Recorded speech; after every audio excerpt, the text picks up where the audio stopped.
The prophet Yechezkel warned us, Rabotai, in such a fashion, when you hear these words of the prophet, if you don't shake, you should check your pulse. The prophet says in the name of God, in chapter 20, verse number 32, as for what enters your mind, it shall not be. As for what you say, we will be like the nations, like the families of the land, to worship wood and stone.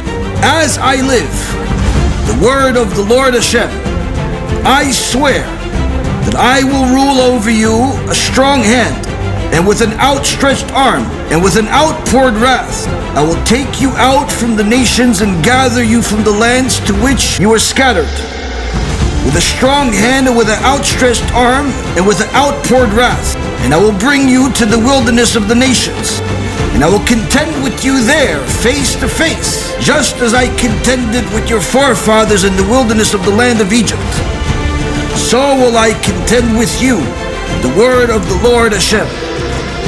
I will make you pass under the rod and bring you unto the bond of the covenant. I will separate from among you those who rebel and those who transgress against me. I will take them out of the land of their sojourning, but they will not come to the soil of Israel. Then you will know that I am HaShem.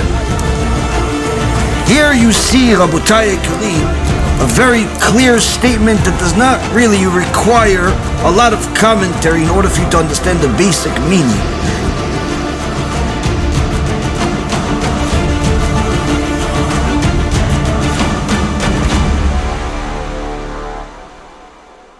A later prophet, Ezra, repeats the same concept. In chapter 9, first verse, when these matters were concluded, the officers approached me, saying, the people of Israel, the Kohanim and the Levites, have not kept themselves apart from the people of the lands, meaning the Gentiles, doing like the abominations of the Canaanite, the Hittite, the Perizzite, the Jebusite, the Ammonite, the Moabite, and the Egyptians and the Ammonites. For they have taken of their daughters in marriage for themselves and for their sons, and the sacred offspring of Israel have intermingled with the people of the land, meaning the Jews married non-Jews, and the hand of the officers of the chief has been foremost in their transgression. And Ezra says, when I heard this, I tore my garments and my cloak, tore my hair from my head, and I sat down in silence. He sits down in silence and mourning about the situation that was happening at the time.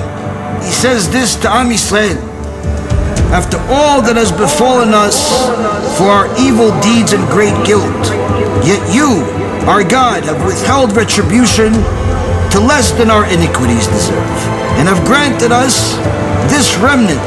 Shall we again violate your commandments and intermarry with the people of these abominations? Surely you would become enraged with us until our destruction, without remnant or survivor.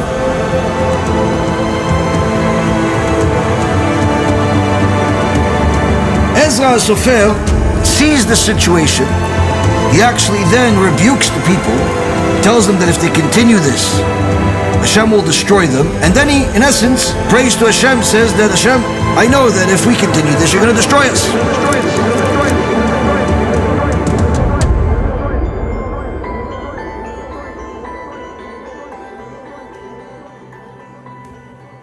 You see, when people ask, where was God during the Holocaust?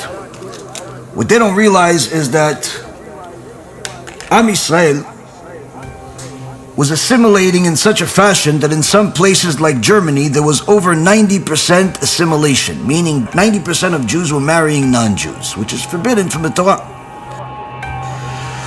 Whether she's a nice non-Jew or he's a nice non-Jew or not, if you're a Jew, you're not allowed to marry a non-Jew.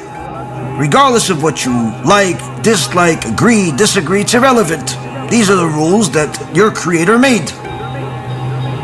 When people ignore this in the past, at the time of Ezra, at the time of Yechezkel, at the time of Isaiah, all of these different prophets, Hashem sent them multiple warnings before He punished them, but ultimately, since they didn't listen, He eventually brought a Holocaust. The Holocaust of the destruction of the first Bet HaMikdash, the first temple, the Holocaust of the second Bet HaMikdash, the Holocaust that have been happening throughout the last couple of thousand years that we've been in the exile.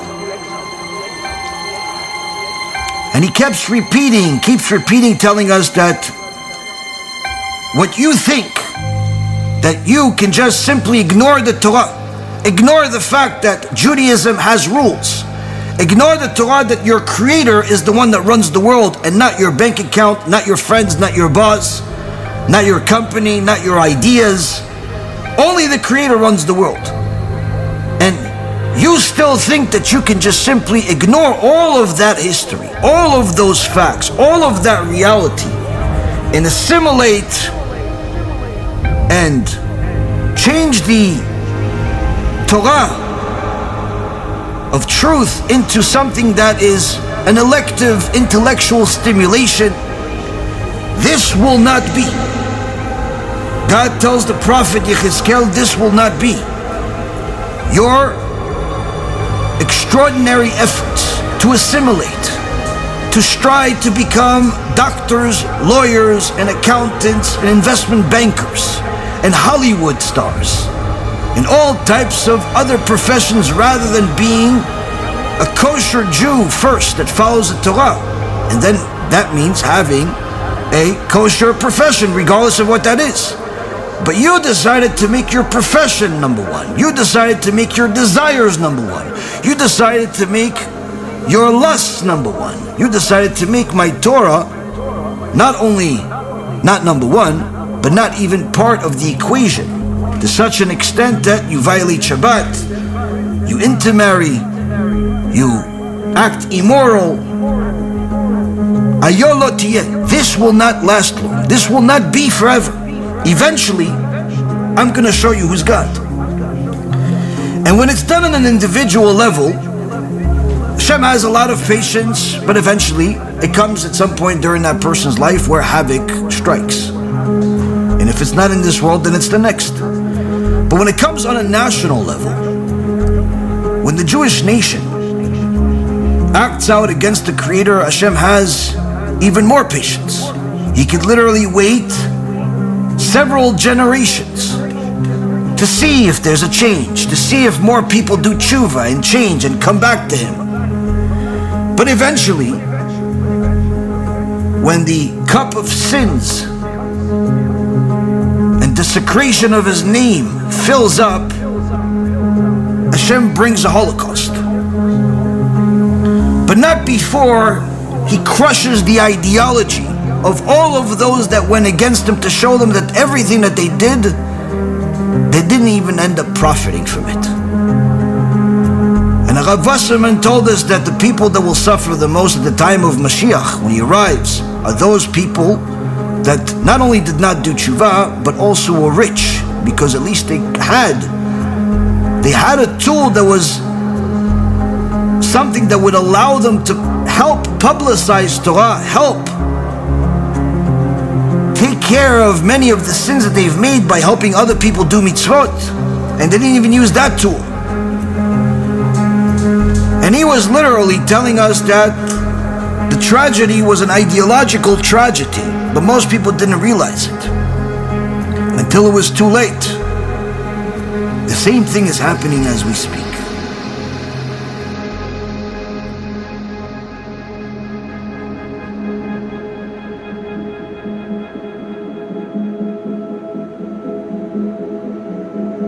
How many Jews are in America versus non-Jews? We're but a fraction. Almost 400 million people in America. What do we have? 6 million Jews? We're not even 2% of the population. We're not even 2% of the population. In Germany, it's even smaller numbers. In England, it's even smaller numbers. Much smaller numbers. So even though there's some Jews in Germany, even though there's some Jews in London, even though there's some Jews in Australia, the vast majority of those people that live in those countries are non-Jews.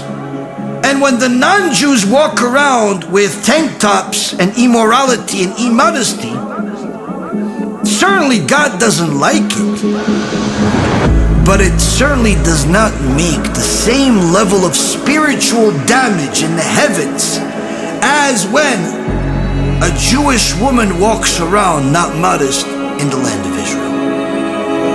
When a Jewish woman walks around immodest in the land of Israel, or when a Jewish man commits any type of immorality in the land of Israel, or in the Jewish community in Florida, in New York, in Los Angeles, in Australia, Melbourne, when that Jew that's in that Jewish community commits any type of immorality, they may not realize it, but the spiritual damage that they're causing themselves and the community is gonna be felt by everyone.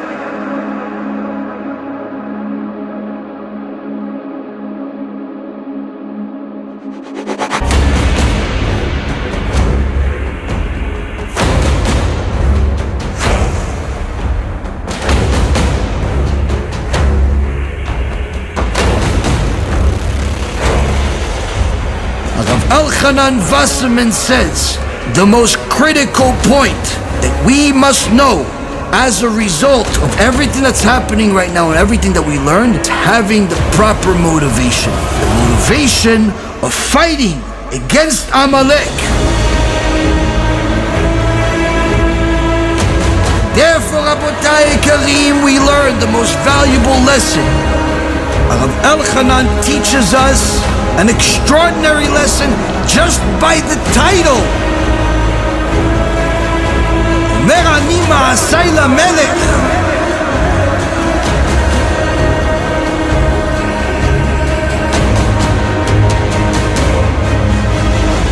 As long as HaKaDosh Baruch Hu will have His honor. It's not for you to get rich. It's not for you to look righteous. It's not for you to be popular, to get views, for people to like you. It has nothing to do with that. In my war against Amalek, it's only because it's Kvod Hashem at stake. It's for the sake of the honor of God.